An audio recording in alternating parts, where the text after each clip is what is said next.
अस्सलाम वालेकुम नाज़रीन, आप देख रहे हैं प्रोग्राम दो टोक। मैं हूं किरण नाज। पाकिस्तान में जो दहशतगर्दी का नासूर है ना, वो एक मरतबा फिर सर उठा रहा है। मुल्क दुश्मन ख़ास तौर पर बलूचिस्तान और खैबर पख्तूनख्वा के मुख्तलिफ इलाकों में सिक्योरिटी फोर्सेस के साथ साथ आम पर भी हमला आवर है। गुज़िश्ता दिनों ग्लोबल टेररिज्म इंडेक्स की रिपोर्ट सामने आई, जिसमें ये बताया गया है कि दुनिया में दहशतगर्दी से मुतासरा ममालिक की सालाना बुनियादों पर जारी फहरिस्त में पाकिस्तान दूसरे नंबर पर पहुँच गया है। इसी रिपोर्ट के मुताबिक 2023 में पाकिस्तान में 517 हमले हुए हैं, जब गुज़िश्ता साल यानी 2024 में बढ़कर तकरीबन 1100 तक पहुंच गए हैं। मुल्क में बढ़ने वाली दहशतगर्दी में कालेदम TTP ये सबसे ख़तरनाक दहशतगर्द तंजीम के तौर पर सामने आई है।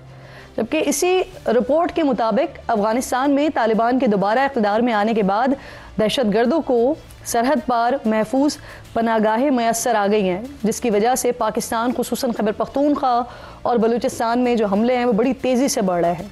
इसी रिपोर्ट में बलोच अस्करियत पसंद गिरोहों के हवाले से भी बताया गया है कि गुज़िश्ता साल उनके हमले 116 से बढ़कर 504 हो गए हैं। अब यहाँ पर ख़तरनाक बात यह है नाज़रीन कि बलोच अस्करियत पसंदों के इन हमलों में अमवात की तादाद भी 4 गुना बढ़कर 388 हो गई है। दहशतगर्दी की तेज़ी से बढ़ती हुई इस लहर में 2 रोज़ पहले कालेदम BLA ने एक और बुज़दिलाना हमला किया है और बलूचिस्तान के इलाके बुलान पास के करीब अवाम को निशाना बनाते हुए जाफर एक्सप्रेस को यरगमाल बनाया है। पाक फ़ौज के जवानों ने इस हमले को जवामर्दी से नाकाम बनाया है और दहशतगर्दों को जहन्नम वासिल किया है। आज DG ISPR lieutenant general Ahmed Sharif ने जाफर एक्सप्रेस वाक़े की तफसील बताई है। 6 शहीद, 354 who have been recovered, out of that 37 are injured. Of these 26 shaheed, 18 passengers were from Army and FC. 3 were from the railway and other departments. Civilians, the remaining 5. So these are the count of the division of this 26. Other than that, we had operational casualties, which were not part of the train. और इसी press conference के दौरान नाज़रीन वज़ीर आला बलूचिस्तान सरफराज बुगटी इन्होंने भी इस मामले को किसी भी तौर पर बलोच महरूम या नाराज़ी से मुकम्मल तौर पर लाताल्लुक़ करते हुए साफ साफ कहा है कि ये नाराज़ बलोच नहीं हैं, ये दहशतगर्द हैं। बलूचिस्तान के कॉन्टेक्स्ट में तो रियासत या स्टेट जो है वो एक ड्यूल माइंडसेट में है। जो terrorism in the name of religion, it is terrorism everywhere. In our case ये जो वायलेंस है कि ना हमारी रवायत से ताल्लुक, ना हमारे हकूक से ताल्लुक और ना इकोनॉमी से उसका कोई ताल्लुक, उस टेररिज्म को ये नाम दिया नाराज बलोच। कौन सी नाराजगी है? ये जरूरी नहीं है कि बेरोजगारी होगी तो मैं पहाड़ पे चढ़ जाऊंगा, मुझे अगर सड़क बिजली नहीं होगी तो मैं वायलेंस पे उतर आऊंगा। राइट ऑफ वायलेंस जो है वो मोनोपोली जो है वो सिर्फ स्टेट के पास है। उस राइट को जब कोई एक्सरसाइज करता है तो उसको एज अ टेररिस्ट ही ट्रीट करना पड़ेगा। नाज़रीन, आज तो वज़ीर आला इन्हें दहशतगर्द कह रहे हैं, लेकिन मैं गुजारिश करूंगी कि माजी के अपने बयानात का जायजा भी ले लें। इस वक्त भी, मौजूदा वक्त में भी पाकिस्तान में चंद ऐसे सियासतदान मौजूद हैं जो इन दहशतगर्दों को अपने बच्चे कह रहे हैं। मैं कहना चाहती हूँ उन्हें कि ये आप ही के बच्चे हो सकते हैं, हमारे तो नहीं हो सकते, पाकिस्तान के तो नहीं हो सकते। कि जो मासूम इंसानों के गले काटे वो किसी तौर पर हमारे क्या इंसान के बच्चे ही नहीं हो सकते।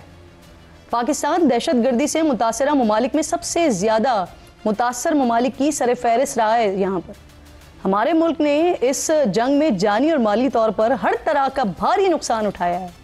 दहशतगर्दी के खिलाफ इसी लड़ाई में दिसंबर 2014 में पेशावर के आर्मी पब्लिक स्कूल पर हमले में 132 तलबा समेत 150 अफराद शहीद हुए थे। हौलनाक दहशतगर्दी के वाक़े के बाद हुकूमत ने 20 निगात पर मुश्तमिल नेशनल एक्शन प्लान का आगाज़ किया, जिसके तहत मुल्क भर में दहशतगर्दों के खिलाफ क्रैकडाउन का आगाज़ किया गया। नेशनल एक्शन प्लान के तहत 4 सूबों में एपेक्स कमेटियां तश्कील दी गईं। फिर 2021 में तहरीक इंसाफ की हुकूमत ने इस नेशनल एक्शन प्लान पर नज़रसानी करते हुए इसे 14 निकात तक महदूद कर दिया। इसकी तरजीहात दाखिली मसाइल से ज़्यादा बैरूनी मसाइल की तरफ फोकस कर दी। पाक फ़ौज ने भी दहशतगर्दी के खात्मे के लिए रद्दुल फसाद, ज़रब-ए-अज़्ब, ऑपरेशन अज़्म इस्तेहकाम शुरू किए।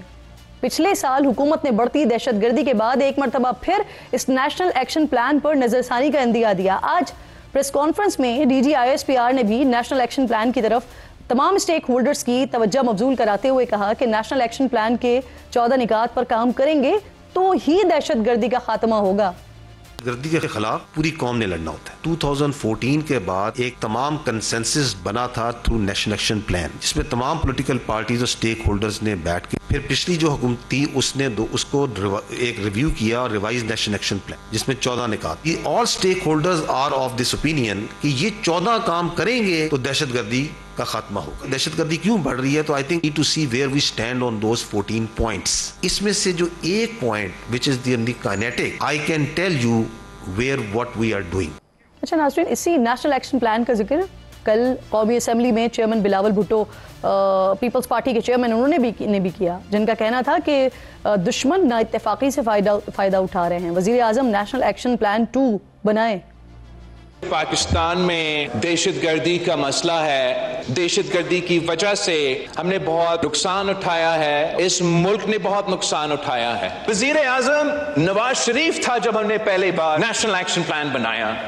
कोई वजह नहीं है कि वजीर आजम शहबाज शरीफ नेशनल एक्शन प्लान 2 नहीं बना सकता है। दरिंदों को मुकाबला करने के लिए हम कम से कम आज ये तय कर दे कि जो तमाम सियासी जमातें इस हॉल में मौजूद हैं, हम ये मान लें कि ये हम सब का दुश्मन वो दहशतगर्द है जिन्होंने हथियार उठाकर दहशतगर्दी पूरा मुल्क में फैलाया।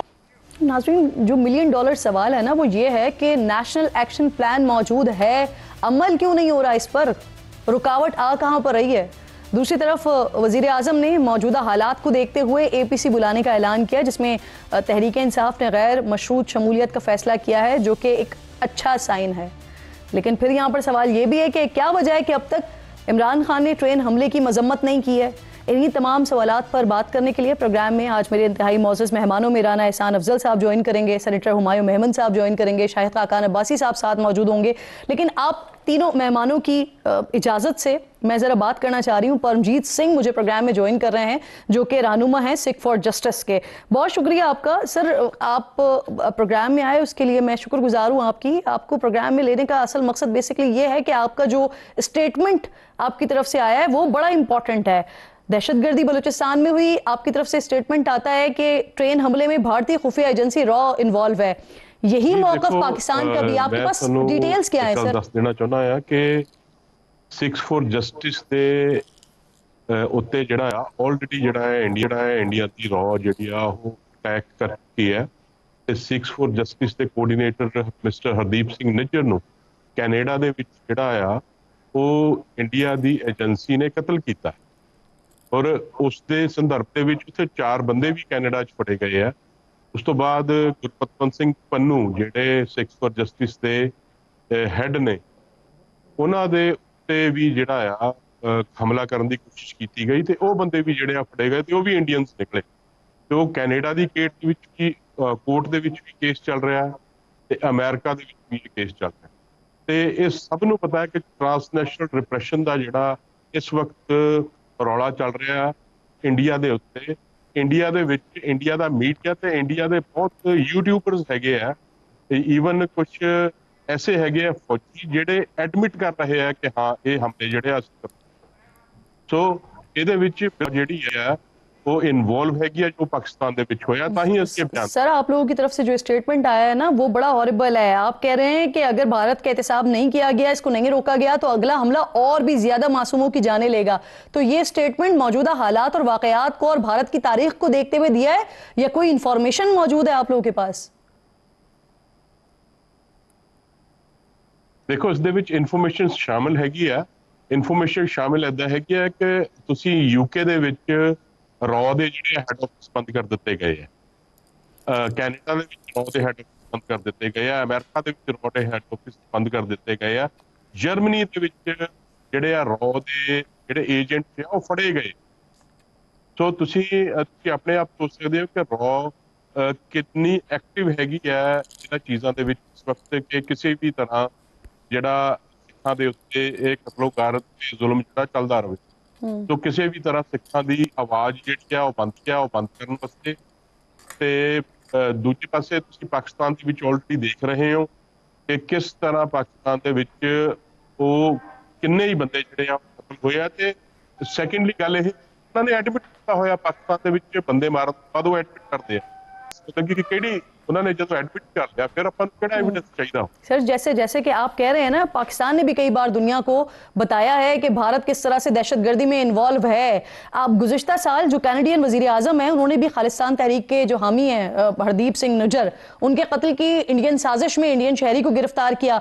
इसी तरह ऑस्ट्रेलिया और अमेरिका में भी इंडियन खुफिया दहशतगर्दी और टारगेट किलिंग नेटवर्क सामने लाया।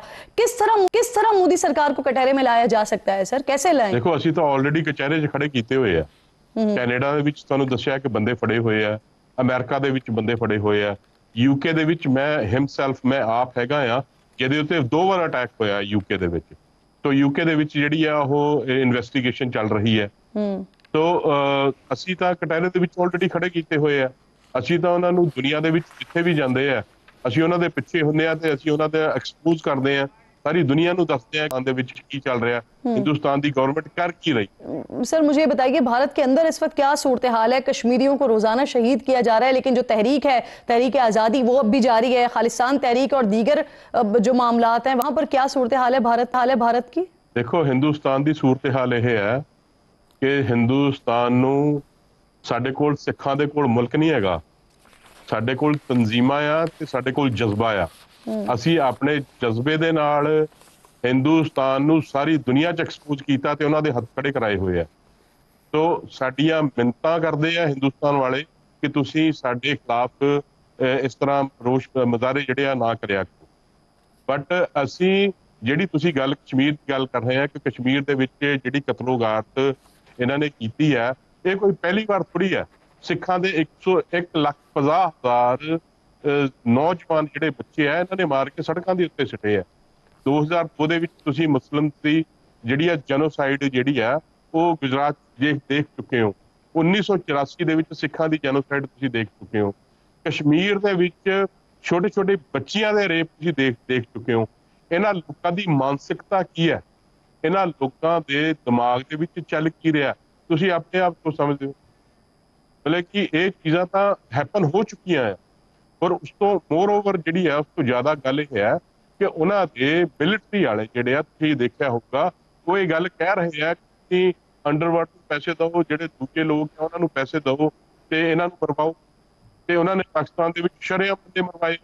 अज की डेट के जोड़ा ये कांड होया है बलोचिस्तान के शरेआम प्रो ने करवाया और उन्होंने यूट्यूबर्स जेडे आ मीडिया वाले वो एडमिट कर रहे हैं टीवीआं पे बैठ। सर आपकी तंजीम ने भारत से अलहदगी के लिए 23 मार्च को रेफरेंडम का ऐलान रखा हुआ है, तो उसकी कामयाबी की क्या उम्मीद है, क्या चांसेस हैं?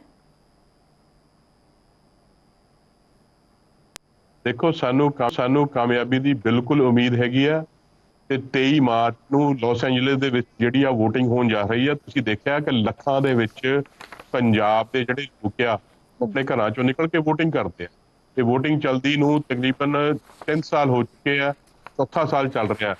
ते मिलियंस ऑफ जिहड़े पंजाबी हैगे जिहड़े अब्रॉड जिहड़े बाहर रहिंदे है, ओवरसीज पंजाबी जिहड़े हैगे डायस्पोरा जिहड़ा हैगा आ, उन्होंने अपने घरों चो निकल के पंजाब की आज़ादी ते मोहर लाई है। ते मैं तुहानूं तुहाडे टीवी ते उत्ते ये गल कह देनी चाहुंदा आ कि असीं हिंदुस्तान नूं तोड़ देंगे। ये तुसीं याद रखियो कि बहुत लंबा समय नहीं है, साडे तो नहीं बच सकणगे। मैं तुहानूं ये दस दिता कि बहुत थोड़ा समय खालिस्तान बनेगा ते कश्मीर भी आज़ाद। बहुत बहुत शुक्रिया आपका परमजीत सिंह, आप प्रोग्राम में साथ मौजूद थे और आप कह रहे हैं कि जो रेफरेंडम का ऐलान आपने किया हुआ है उसकी कामयाबी के भरपूर इम्कानात मौजूद हैं। बहुत शुक्रिया आपके वक्त का। राना एहसान साहब साथ मौजूद हैं, सेनेटर हुमायूं मेहमन साहब साथ मौजूद हैं। आप दोनों मेहमानों की एक बार फिर शुक्रगुजार हूँ। राना साहब ज़रा आपसे बात का आगाज़ करती हूँ। सर APC की बात हो गई है वज़ीर आज़म साहब की तरफ से, अब ये कब तक बुलाया जाएगा इसको, और इसमें जो अहम निकात हैं, जो पॉइंट्स हैं, वो डिस्कस क्या होंगे? बिस्मिल्लाहिर्रहमानिर्रहीम।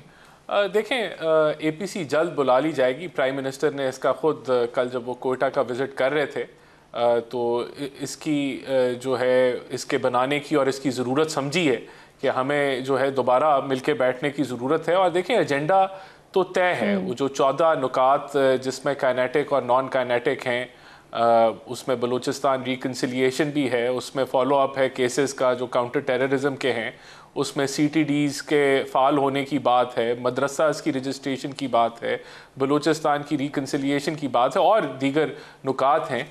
तो उसी के ऊपर ही हमें देखना है कि जो हमने 14 नुकात नैब के तय पाए थे, क्या उसके ऊपर प्रोग्रेस हो रही है, नहीं हो रही, उसके ऊपर सारी जमातों का कितना रिजॉल्व है आज के दिन के अंदर, या उसके अंदर मज़ीद कुछ चीज़ों को जो है वो बेहतर करने की ज़रूरत है।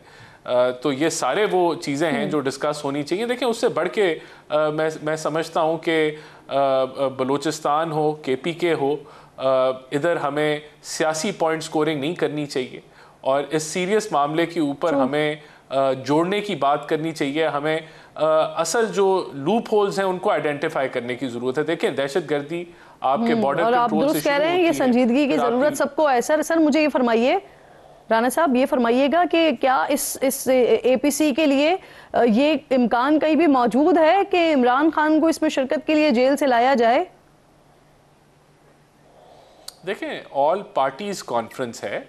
ऑल पार्टीज का मतलब है कि सब जमातों की नुमाइंदगी होनी चाहिए है। इसका ये मतलब नहीं है जो सजा याफ्ता लोग हैं उनको इंडिविजुअल्स की कॉन्फ्रेंस नहीं है।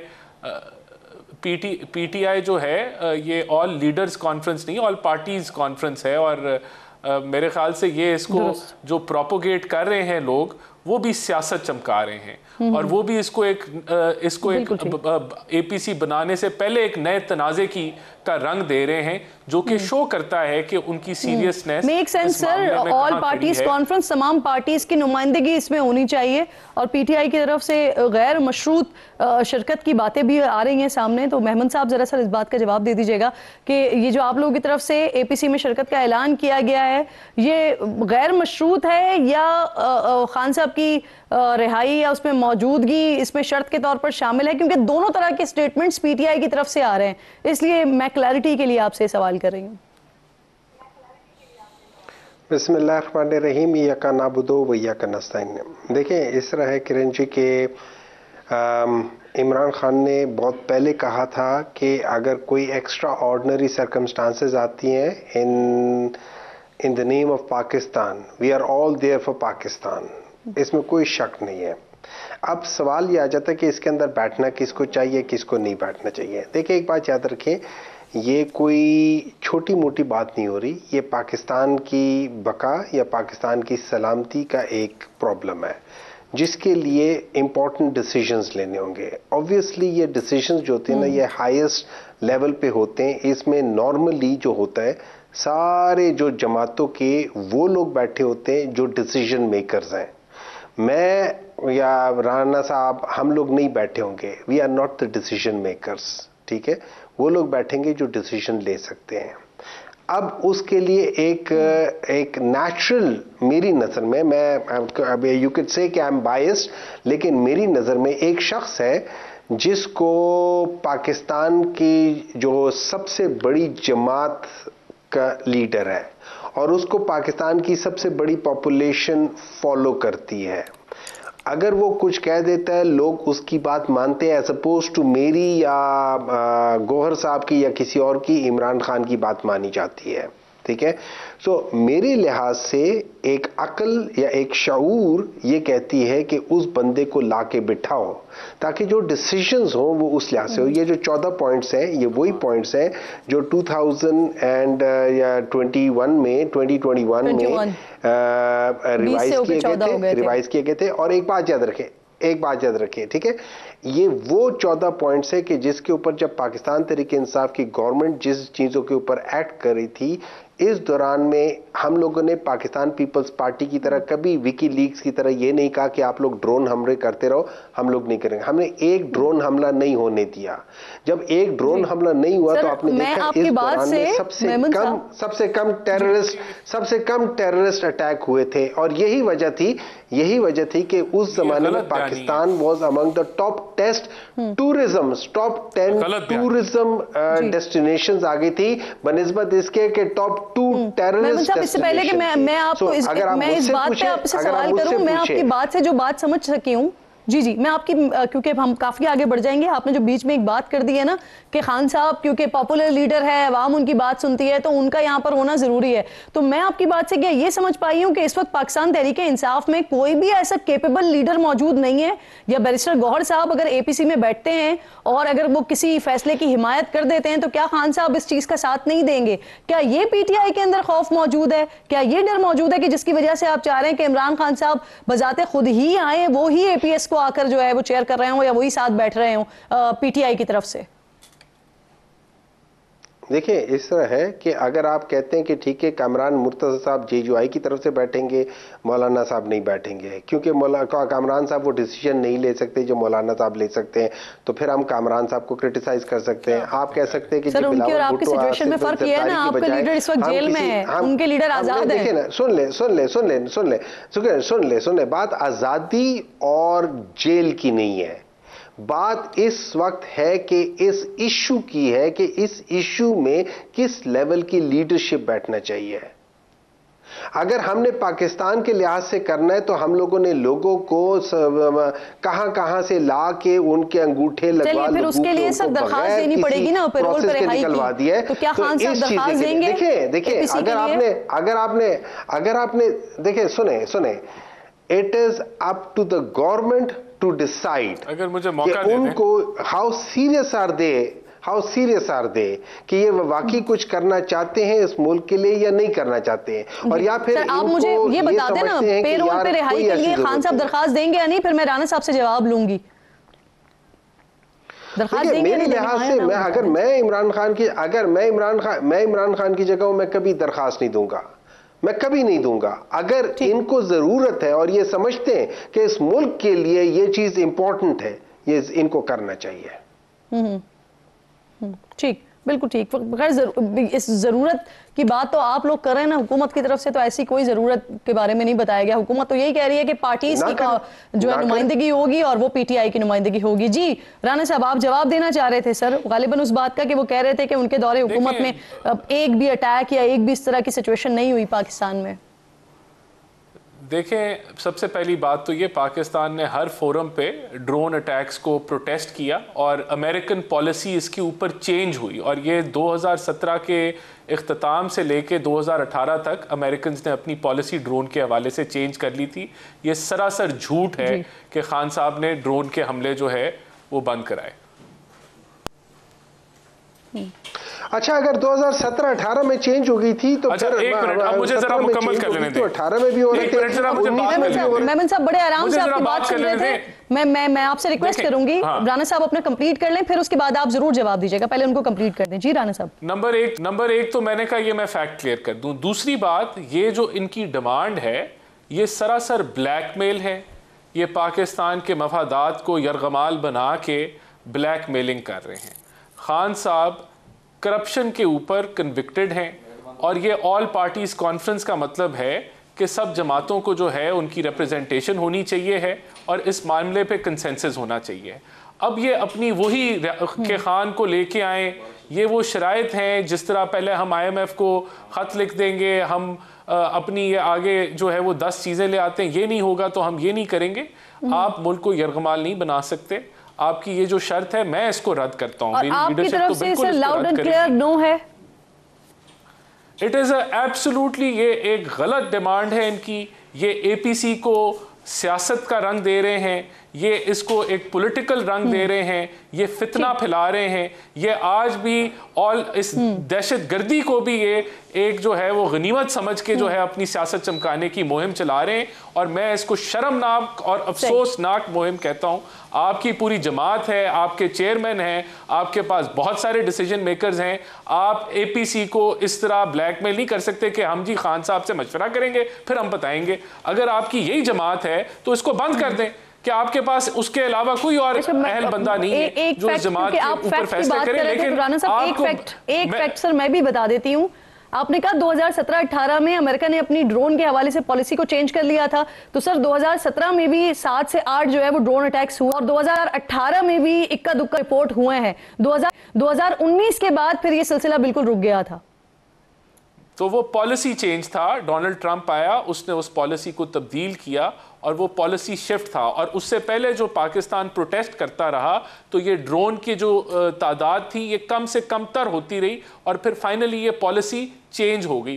खान साहब का इसमें कोई रोल नहीं था। वो जब आए तो उस वक्त ऑलरेडी ड्रोन जो है वो ना होने के बराबर हो चुके थे। ना शायद खान अब्बासी साहब का कोई क्रेडिट है, ना इमरान खान साहब का कोई क्रेडिट है, ये डोनाल्ड ट्रंप का क्रेडिट है कि वो हुकूमत में आए और फिर उसके बाद उन्होंने पॉलिसी को चेंज कर दिया तो फिर ड्रोन अटैक्स रुक गए। ऐसे ही है। रियासत पाकिस्तान ने इसको प्रोटेस्ट किया, इसको कंडेम किया हर फोरम पे, और बिल्कुल ये आप दुरुस्त कह रही हैं कि फिर अमेरिकन पॉलिसी ड्रोन्स के हवाले से चेंज होगी।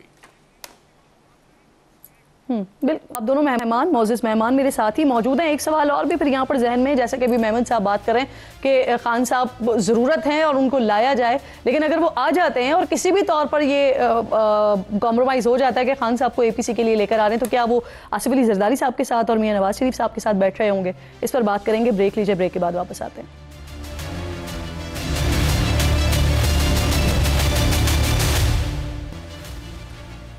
प्रोग्राम में एक बार फिर आपको खुशामदीद कहूंगी। सेनेटर हुमायूं महमूद साहब मेरे साथ मौजूद है, राना एहसान साहब साथ मौजूद हैं। हुमायूं साहब, आपसे मैं सवाल छोड़कर गई थी सर कि अगर ये किसी भी तौर पर हो जाता है, हालांकि राना साहब कह चुके हैं कि एब्सोल्युटली नो, लेकिन अगर फिर भी चले हम वर्ड्स पे जाके सोच लेते हैं और अगर हो भी जाता है, तो क्या इमरान खान साहब उन्हीं लोगों के साथ बैठेंगे कि जिनके बारे में जब वो वजीर आजम हुआ करते थे तब भी असेंबली में इस वजह से नहीं आते थे, साथ नहीं बैठते थे कि जरदारी साहब होंगे या शहबाज शरीफ होंगे या नवाज शरीफ होंगे, उन्हीं के साथ बैठेंगे इस APC में? वो तो 2014 में भी इनके साथ नहीं बैठना चाहते थे। वो तो उससे वो पहले भी ये करते थे। उनकी तो जंग ही इन लोगों के खिलाफ ये है कि इन लोगों ने इस मुल्क को लूटा है, इस मुल्क को लूट कर ये लोग गए, इस मुल्क का सत्यानाश इन्हीं लोगों ने किया। लेकिन जब 2014 की बात आई थी तो वो इन्हीं के साथ बैठ गए थे। देखिए, ये याद रखिए, मैं आपको एक चीज समझा देता हूं कि एक्स्ट्रा ऑर्डिनरी जब सर्कमस्टांसेस आती है ना, तो उसके लिए एक्स्ट्रा ऑर्डिनरी मेजर्स करने पड़ते हैं। इमरान खान वो वाहिद लीडर है जिसने हमेशा कहा है कि ये मुल्क भी मेरा और ये फौज भी मेरी, और उनका इस मुल्क से बाहर कोई ऐसे वो नहीं है कि जिसको वो कहें कि यार उनकी जायदाद बाहर हो या इस किस्म की बाहर हो। एक चीज और भी क्लियर कर दीजिएगा, अगर बाहर कमाया जी वो भी यही ले आए। बिल्कुल ठीक सर, मुझे ये फरमाइए कि अगर ये किसी भी तौर पर पेरोल पर रिहाई वाला मामला नहीं होता है, तब भी आप लोगों की गैर मशरूत हिमायत होगी APC के लिए, या ये तय हो गया है कि आप लोग नहीं शिरकत करेंगे उसमें? देखिए, मुझे उसका नहीं मालूम, मेरे ख्याल में हिमायत तो रहेगी, हमेशा रहेगी, उसका इससे कोई ताल्लुक नहीं है। मैं सिर्फ मैं एक चीज कहता हूँ, एक चीज है, लेट्स से मैं एक काम करना चाहता हूँ और मैं वो काम इफेक्टिवली करना चाहता हूँ। अब उसके लिहाज से ये याद रखें, अगर बलूचिस्तान में दहशतगर्दी के खिलाफ फौजी ऑपरेशन शुरू किया जाता है तो उसकी हिमायत करेंगे आप लोग? देखिए, मैं आपको एक चीज समझा देता हूं। फौजी ऑपरेशंस अपनी जगह उसकी नौयत होती है, और 14 नुकात जो 2021 में हुए थे उसमें बिल्कुल फौजी जो उनके ऑपरेशंस के बारे में था, वो it's a part of it. Yes, it is a part of it, लेकिन it is not the first part of it, या नॉट द प्रायोरिटी। उस लिहाज से करते आप रेडी, लेकिन उसका हिस्सा होता है। आपने देखना होता है, जैसे अभी आपने कहा हुआ, अभी बात कर रहे थे, अभी राना साहब भी कह रहे थे कि इसमें रिकंसिलिएशन क्या है? रिकंसिलिएशन कम से कम मेरे लिहाज से it's not the first thing कि आप उसको कह के फौज जाके वो करे। आपने रिकंसाइल करना है, आपने देखना होता है कि क्या है क्या नहीं है, आपने थोड़ा सा जाके देखना होगा कि किस तरीके से क्या चीज है, and there are ways and means. हाँ, जहां पे बहुत ज्यादा आपका जवाब आ गया, आपका जवाब आ गया सर। मेरे पास वक्त की थोड़ी सी शॉर्टेज है। अब्बासी साहब भी ज्वाइन कर चुके हैं स्टूडियो में। मैं जरा राना साहब आपसे बात करके फिर अब्बासी साहब की तरफ आती हूँ। राना साहब, मुझे ये फरमाइए, DGISPR जब आज बात कर रहे थे तो उन्होंने ये बताया 14 निकात जो नेशनल एक्शन प्लान के हैं उसमें से एक नुक्ता जो फौजी ऑपरेशन के हवाले से है उस पर तो अमल दरामद हो रहा है सर। रोजाना की बुनियाद पर 180 से ज्यादा ऑपरेशन होते हैं, लेकिन जो बाकी 13 हैं उस पर तो अमल दरामद हुकूमत ने करना है ना, उस पर अमल क्यों नहीं हो रहा सर? बिल्कुल, उसके अंदर मदरसा रिफॉर्म्स है, मदरसों की रजिस्ट्रेशन है, उसमें CTDs को फाल करना है, उसमें जो जुडिशल रिफॉर्म्स हैं, जो कोर्ट्स को आपने जो डिलेज़ हैं बर वक्त उनको आपने बलूचिस्तान की रिकन्सिलिएशन का प्रोसेस है। तो बहुत सारे काम जो हैं वो सूबाई नौयत के हैं और बहुत सारे काम जो वफाकी नौयत के हैं उन पे काम हो रहा है, जिस तरह मदरसा रजिस्ट्रेशन है उस पे काम हो रहा है। लेकिन यहाँ मैं ये जरूर कहूँगा, सर यही मैं समझना चाह रही हूँ राना साहब, मरकज में आप हैं, वहाँ पर सूबाई हुकूमत भी आपकी है, इत्तेहादी हैं आपके, तो रुकावट कहाँ है सर?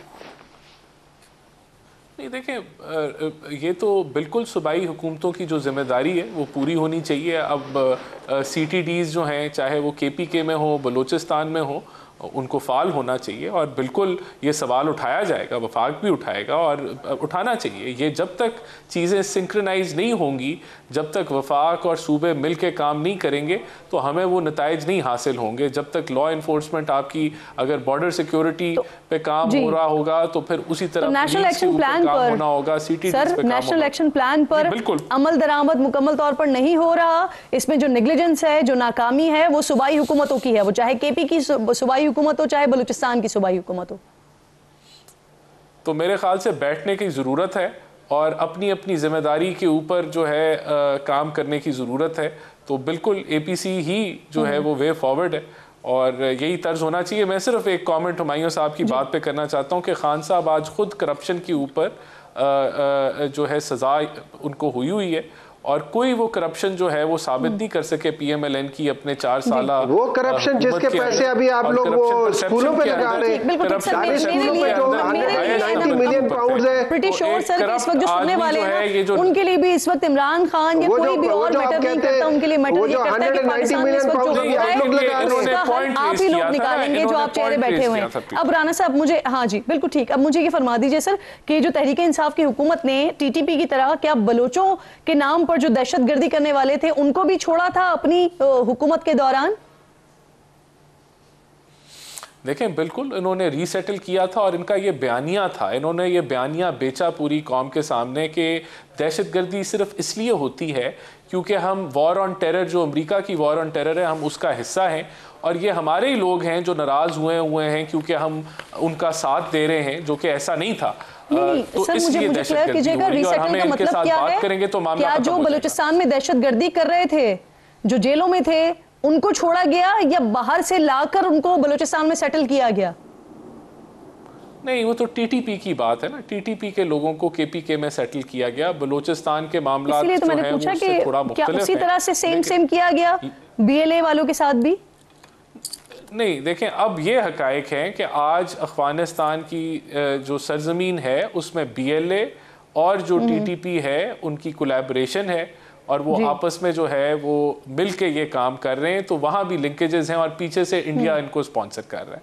तो ये हकायक जो हैं, अब ये नए हकायक हैं और ये हो रहा है। मैं सवाल इसलिए कर रही हूँ क्योंकि वजीर आला ने बात की ना सर, तो इसकी क्लैरिटी जरूरी थी। राना साहब, TTP के कितने दहशतगर्द सर PTI दौर में पाकिस्तान आए और क्या शहबाज शरीफ हुकूमत कायम होने के बाद भी ये आमद जारी रही क्या?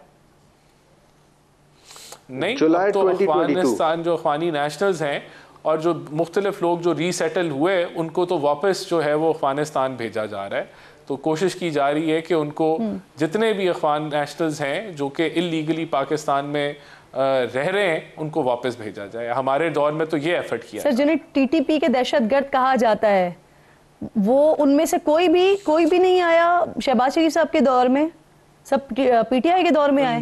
मुझे इसकी इंफॉर्मेशन नहीं है, लेकिन बिल्कुल मेरे ख्याल से नहीं आया होगा क्योंकि ये हमारी पॉलिसी नहीं थी। हमने तो इसको रिवर्स किया और जो इलीगल अफगान्स हैं उनको हमने वापस भेजा। जुलाई 2022 में। अब आखिर में सही, अब सर मुझे ये फरमा दीजिएगा, इस हमले के दौरान जो है ना कुछ सोशल मीडिया अकाउंट से इंतहाई मनफी मुहिम चलाई गई है जो कि मुझे नजर आ रही है। हुमायूं साहब PTI के सेक्रेटरी जनरल हैं सलमान अकरम राजा, वो भी इस बात का एतराफ़ कर रहे हैं कि PTI के लाखों अकाउंट्स हैं उस पर जो है वो कंट्रोल हासिल नहीं कर सकते हैं। कम से कम आप सर ऐसे लोगों से लाताल्लुक़ नहीं कर सकते हैं या खान साहब अपने सोशल मीडिया हैंडल से कोई ऐसा बयान जारी कर सकते हैं? अभी तक मजम्मत भी नहीं जारी हुई है। मैं सॉरी, मुझे समझ नहीं आई कि PTI के लाखों अकाउंट्स हैं या ऐसे लोग हैं जो प्रो PTI हैं उनके लाखों अकाउंट्स हैं, क्योंकि PTI का तो ऑफिशियल एक ही अकाउंट है। वो उस अकाउंट से मैं गुजर के गया हूँ, मुझे उसमें सिवाय जनरल है तो आपको ज्यादा बेहतर तरीके से वो बता सकते हैं कि उन्होंने क्या कहा है। नहीं, मैं आपको बता रहा हूँ ना, मैं आपको बता रहा हूँ, मैं आपको बता रहा हूँ पीटीआई का एक ऑफिशियल अकाउंट है, वो पीटीआई ऑफिशियल के नाम से है, वो पीटीआई का ऑफिशियल अकाउंट है। बाकी जैसे कोई शख्स भी है, जैसे अगर मैं एक अकाउंट करता हूं, मैं लेट्स सपोज मैं सेनेटर नहीं हूं, लेकिन मैं प्रो पीटीआई हूं, मेरा एक अकाउंट होगा, मैं प्रो पीटीआई होऊंगा, लेकिन मैं पीटीआई का अकाउंट नहीं हूं, ठीक है। इस तरीके से सोशल मीडिया में नून लीग वाले भी हैं जो नून को पसंद करते हैं, पीपल्स पार्टी वाले भी, but they are not official नून के, ठीक है। अब उसमें क्या होता है, आपके ऑफिशियल अकाउंट से, ऑफिशियल अकाउंट है, ऑफिशियल अकाउंट मैं बताता हूं जी, हमारे ऑफिशियल अकाउंट से जो तनकीद हुई है वो इंटीरियर मिनिस्ट्री के ऊपर हुई है कि इंटीरियर मिनिस्ट्री में 3 मिनिस्टरों की क्या तुक थी। अगर 3 मिनिस्टर थे और इतना ही था तो फिर व्हाई डिड दे नो, क्या कह सकते हो उसको, apprehend this thing before hand. उसमें एक तंज हुआ था, वो था कि बेशुमार हो सकते हैं, मैंने भी अपने आवाज में बहुत सारे सवाल उठाए, लेकिन दहशतगर्दी की मजम्मत होनी चाहिए। आप जो बात कर रहे हैं वो आज जरताज गुल साहिबा ने भी ये बात की है, बिल्कुल हुई है, पहले दिन हुई है, लेकिन मजम्मत होना बहुत जरूरी है। मैं आप दोनों मेहमानों के शुक्रगुजार हूं। बिल्कुल सबसे पहले दिन जवाब देना था। कानम अब्बासी साहब कन्वीनर है अवाम पाकिस्तान पार्टी के, साबिक वजीर आजम है, बहुत शुक्रिया आपके वक्त का। सर, आपकी मौजूदगी की आज अशद ज़रूरत इसलिए भी थी कि क्योंकि आप वजीर आजम रहे हैं और आप इन हालात को, मामलात को, नज़ाकतों को बहुत अच्छे तरीके से समझते हैं। अब सर, मुल्क में दहशतगर्दी का कोई भी बड़ा वाक़या होता है ना, तो जितनी भी अपोजिशन की जमातें होती हैं उनको हम देखते हैं कि वो बात शुरू कर देती हैं कि नेशनल एक्शन प्लान मौजूद है, उस पर अमल दरामद क्यों नहीं हो रहा। लेकिन वही जमातें जब हुकूमत में होती हैं, जब उनके पास कंप्लीट मशीनरी होती है, ताकत होती है, उस वक्त वो नेशनल एक्शन प्लान पर पूरी तरह से अमल दरामद कर ही नहीं पाती हैं। क्या वजह है, कहाँ पर रुकावट है, क्यों नहीं हो पाता है? जब हुक्मरान होते हैं तो रवैया और होता है, और ख़ासतौर पर वो हुक्मरान जो अवाम का मैंडेट नहीं रखते, उनकी बहुत सी मजबूरियाँ होती हैं, वो ये काम नहीं कर पाते। आज जो बलूचिस्तान के हालात हैं, ये 2014 के हालात से कुछ फ़र्क है। बलूचिस्तान के मामलात जो हैं ये एक सूबे के मामलात हैं, उस सूबे के नौजवानों के मामलात हैं, उस सूबे के सियासतदानों के मामलात हैं, उसके हाल और हैं जी। जो जब हमने ज़रब अज़ब हुई उससे पहले जो हालात थे, जो बहुत बड़ा सानिया APS का हुआ, उसने सबको इकट्ठा कर दिया।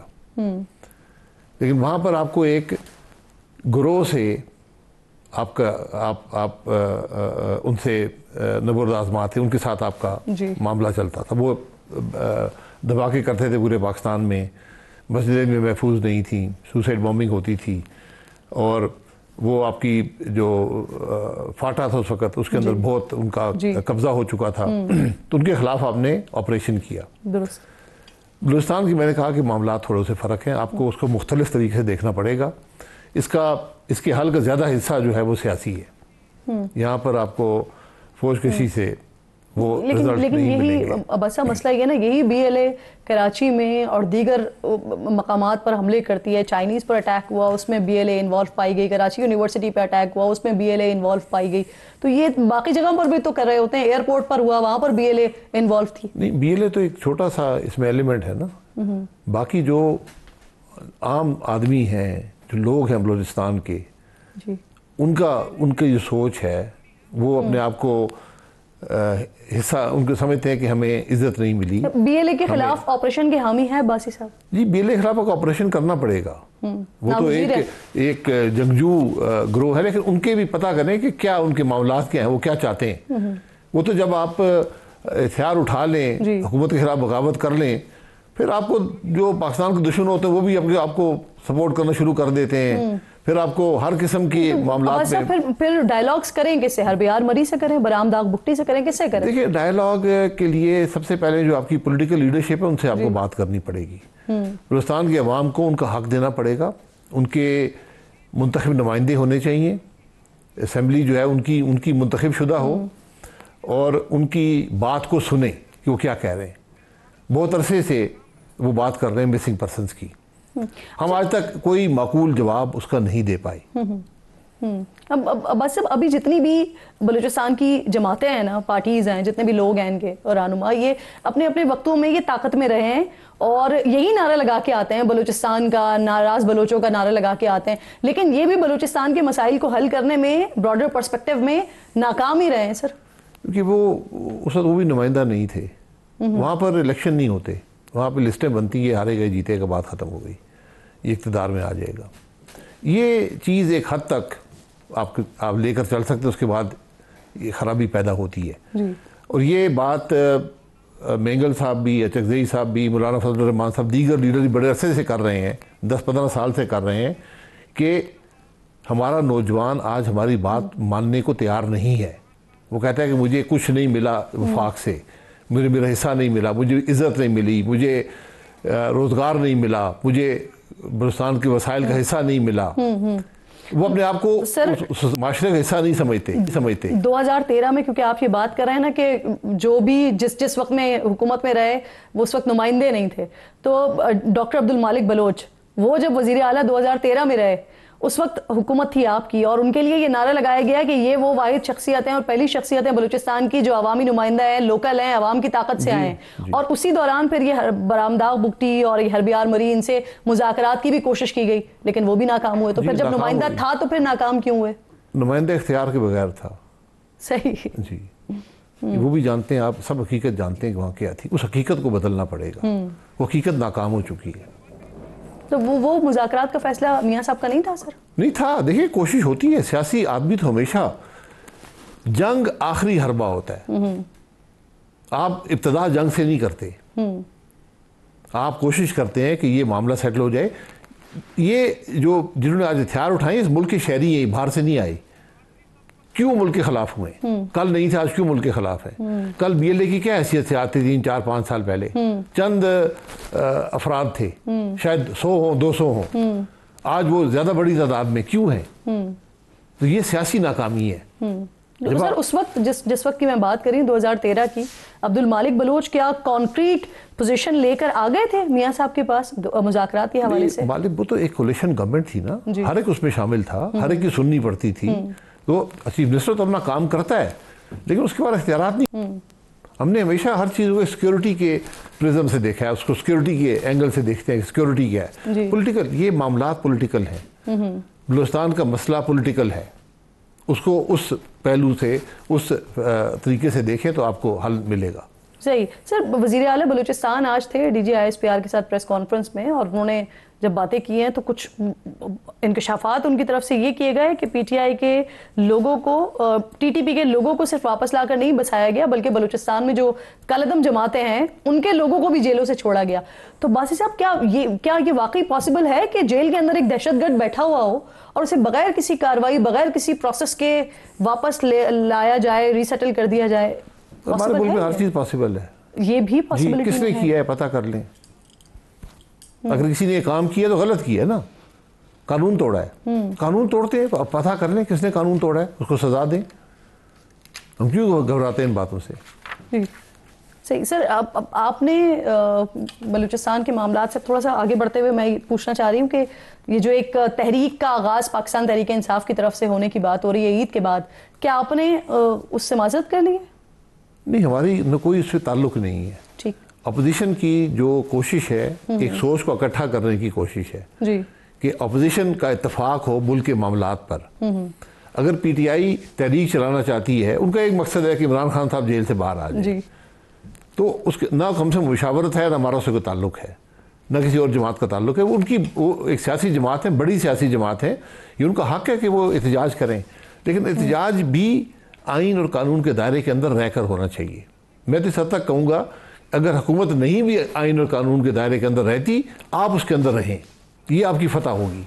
सही सही, क्योंकि वो सर बड़ा इस चीज़ के ऊपर पुरुम्मीद नज़र आ रहे हैं ना कि अब्बासी साहब भी साथ मौजूद होंगे, और हम इन्हें मुसलसल कन्विंस करने की कोशिश कर रहे हैं, ना सिर्फ आपके बारे में बल्कि JUIF के बारे में भी कह रहे हैं, और आप दोनों की तरफ से इसी तरह की राय आ रही है कि वो उनका एक अपना कॉज है और वो उस कॉज को लेकर चलना चाहते हैं, लेकिन गालिबन आप लोग कॉज ये मुल्क है। नहीं सर, वो जो उनका दूसरा कॉज जो इमरान खान के हवाले से, इमरान खान साहब के मसाइल का हल भी इस मुल्क के मामलात के हल में है।